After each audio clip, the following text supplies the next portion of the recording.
Hey guys, welcome back to my video. Today we're going to go on a tour to the rainforest, but first we're going to take a bus ride, and on the bus ride we're going to learn a little history about St. Kitts. Lively, but during the night you could come across here and sit down and relax in the night. And I say you got the beach right there. The water is pretty shallow, so it's a nice place for a lot of persons to come and just relax in the water as well too. This was a salt pond, but they connected it to the sea, so it's no longer a salt pond, it's just a pond. Okay. We have a couple of salt ponds in these areas here that was used to collect salt from. Especially the one further across the southeast peninsula, which we call the Great Salt Pond, which is now a marina. Christopher Faber turned it into a marina.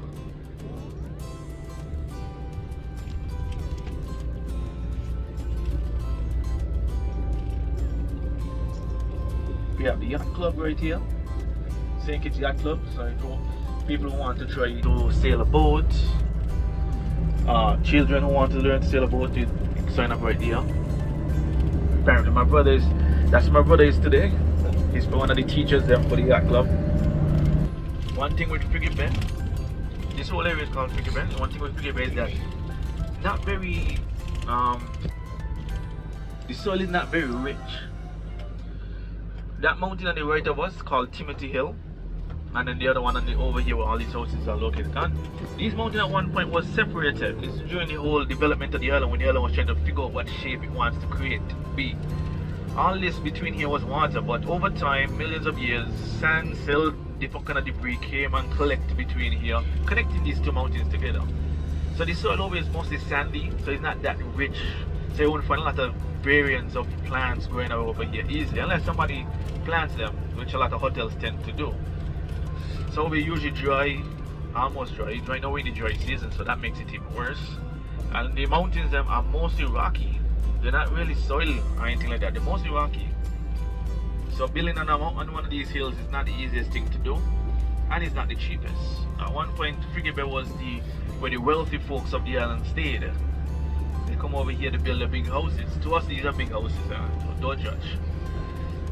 Until a lot of resorts and hotels start to build up in these areas here, over here become a little very saturated with a lot of persons, a lot of guests, and students. Because we have university on the island, a lot of students came and started staying over here, the hotels.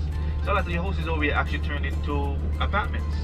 So some of these houses, large houses, are apartment buildings. Still have residential places over here as well too, but not much. Some homes are actually up for sale. I think this one is up for sale for the longest one for about $1 million. Like, who gonna buy that though? Oh, look at the roof. And that need a lot of work for that kind of price.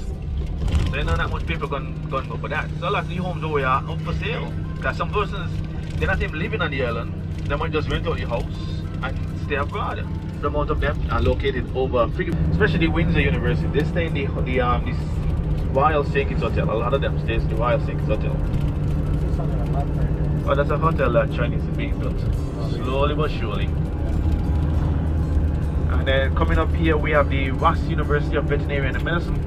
This has been with us the longest out of the other two universities, so they had more time to expand. They do have dorms on the campus for first year students if they want to stay. Majority of the students that do attend this school will be Canadians and US students. Now the Ross University, the students tend to stay kind of close to the school.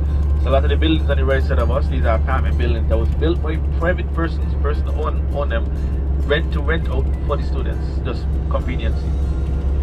So a lot of the buildings, houses that are close to the school is usually apartments. First people would build to get the students to stay in them. That makes the land in the area pretty expensive to come by. What's PLP again? People Labour Party. PLP is the orange, PAM is the yellow, and red is the Labour.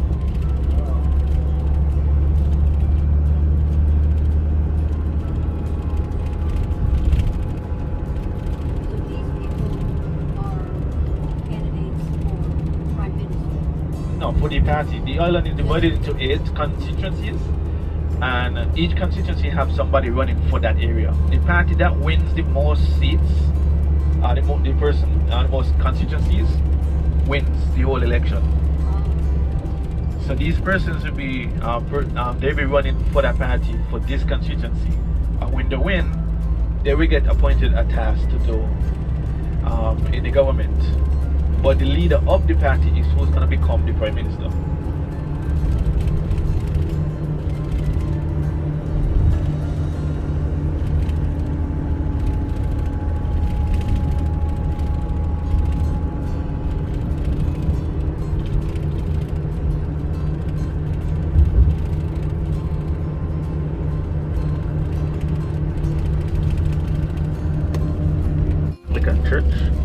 The Anglican churches have been here for a very long time, from since the island started. Was settled upon by the British, Sir Thomas Warner.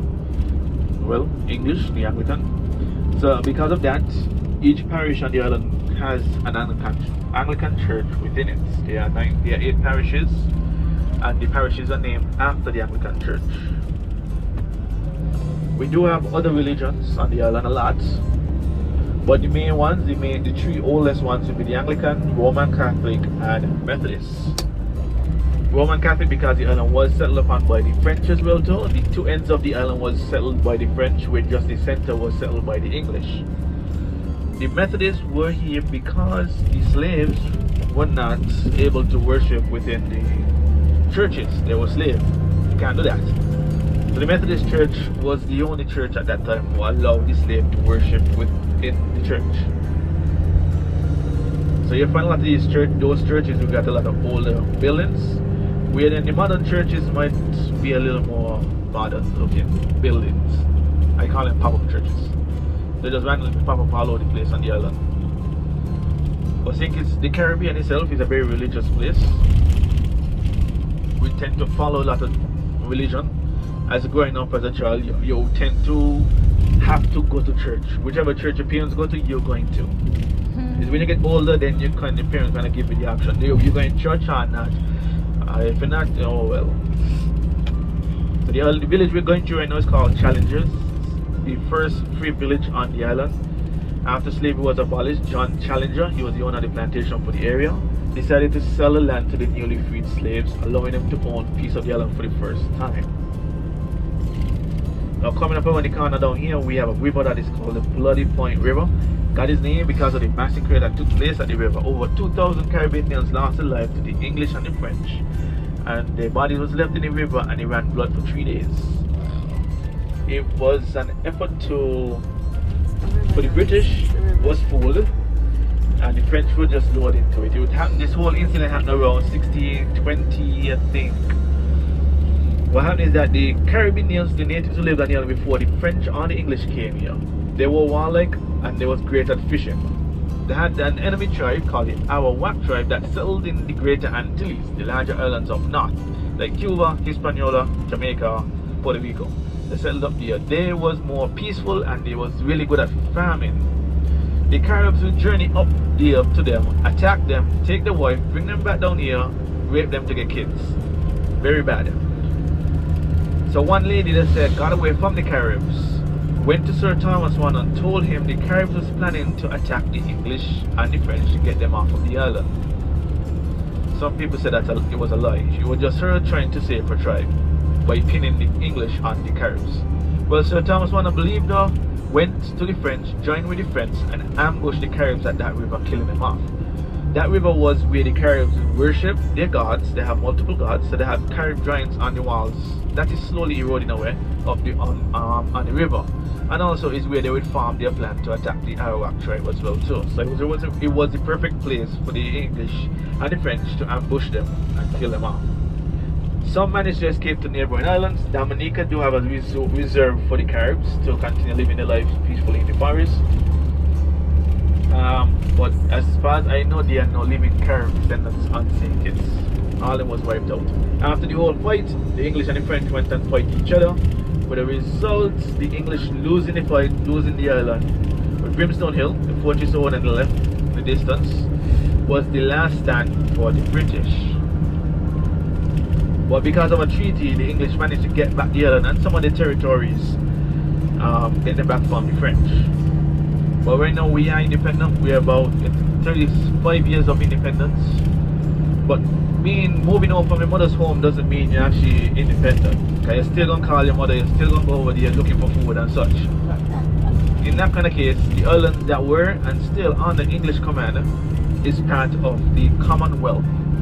The group of islands and countries that stay together and always will help each other if anything happens. And now the village we are coming into is called Old Road. This is the oldest English settlement in the Caribbean. It is where Sir Thomas Swan, his wife, his kids, and a handful of settlers came to the shores to settle on the island. Back then, the island was called Layamiga. Layamiga was the name given to the island by the Caribbeans, which means fertile land. But then when we decided to get official and change our name, we changed to St. Christopher.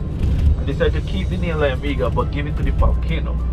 You know, the youngest volcano on the island is called Mount Layamiga. St. Christopher is our legal name, where St. Kitts is just a nickname for the island. You would always come across St. Kitts, St. Christopher and Nevis. You would never see them separated. As you're driving through Old, you can see a lot of the old stoneworks that are still standing from when the British was on the island. They love using these stones to build a lot of their structures.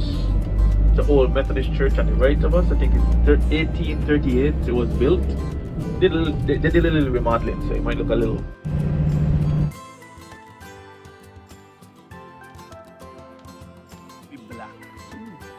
Black and soggy and such. And you don't want that. Tastes good. Yeah. Tastes good. Almond? Mm-hmm. Kind of. A little bit. Usually, most persons with class the almond Ooh, taste that's a good one. to like coconut Mm-hmm. flavor. A little bit. You got a coconut texture to it. Mm-hmm. They're not roasted or anything like that, so. Like it? Not Not that bad at all. And collect the almonds to make different things besides almond milk, because that takes too much almond to blend up and make. So they will crack them up, they come up, collect, crack them open. We not dry them much easier to crack. These are a little moist because it is. Okay. Oh yeah, finally. Finally. Yes, I just saw it too. Oh, He's hearing us, so Do you he's see coming it? down, yeah. you can see Ooh, with that. At the bottom, he's coming. He wants us to see him. Under the fighting. When I make the sound, the fighting. They're over here.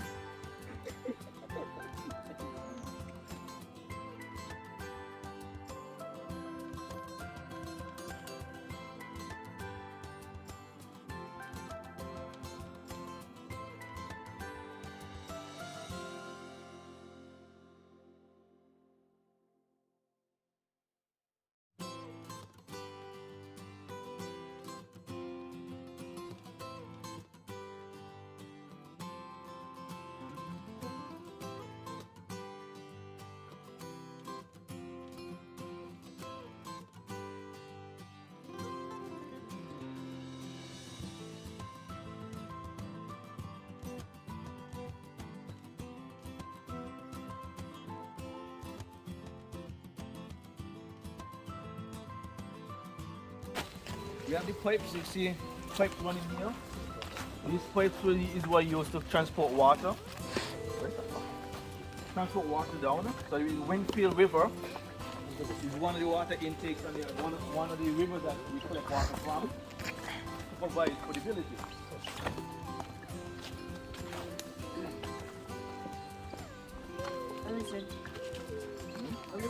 Evidence of pig.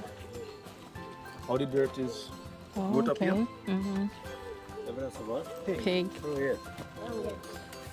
Usually use a snout and move stuff and stuff to move. Here we go now. Get all the. I'm following you. I'm doing what you do. Oh, what? Didn't expect it. Now I need my stick.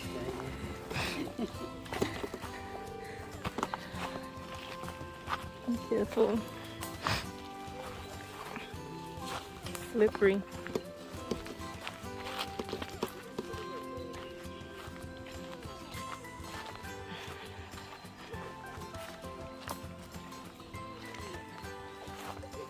I think there used to be water in here before, right? Yes. So it's dry up like that? Yeah, it's very embarrassing. So when there is water here in December?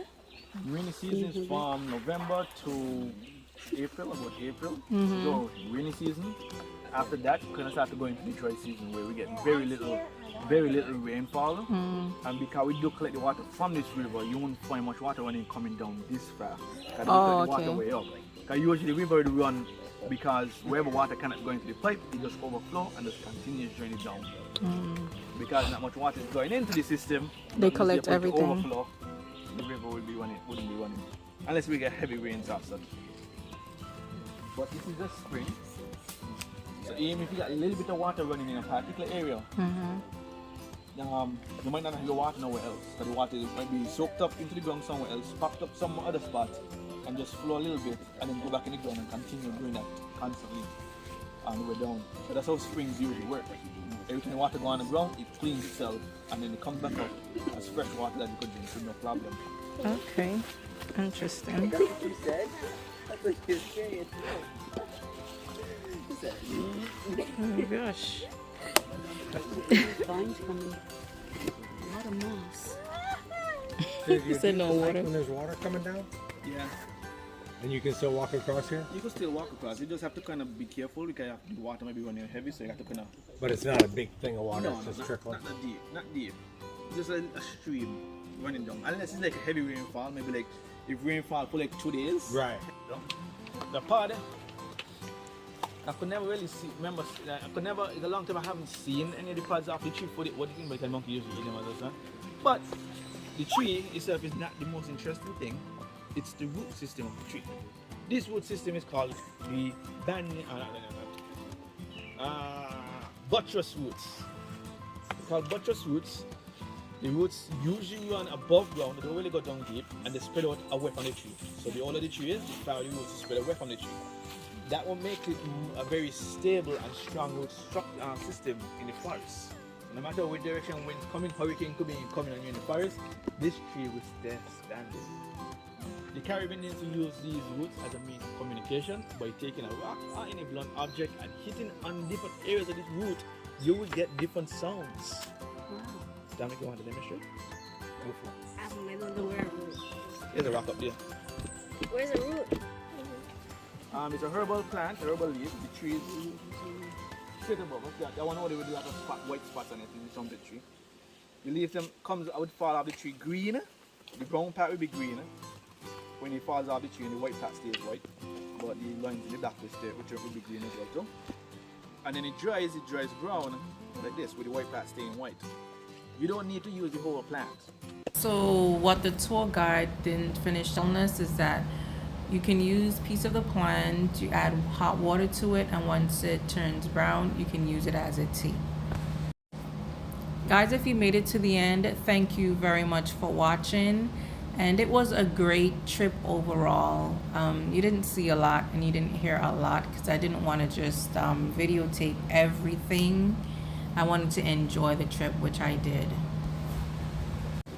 Okay, don't forget to like, subscribe, turn on your post notification bell, and comment down below. Bye.